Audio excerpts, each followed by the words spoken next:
নমস্কাৰ বন্ধু বান্ধৱীসকল আপোনালোকক মোৰ অন্য এটি ভিডিঅ'লৈ স্বাগতম নদীৰে ঘাটলৈয়া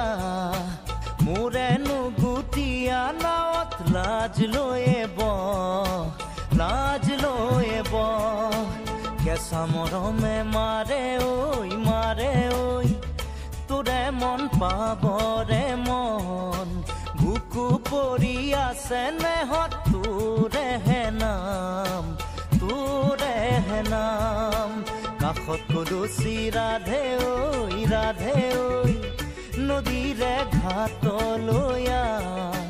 মোৰে নুগুটিয়া নাৱত লাজ লৈয়ে ব আপোনালোকৰ যদি মোৰ এই ৰেচিপিটো চাই ভাল লাগিলে তেন্তে লাইক কমেণ্ট আৰু শ্বেয়াৰ কৰি দিব ধন্যবাদ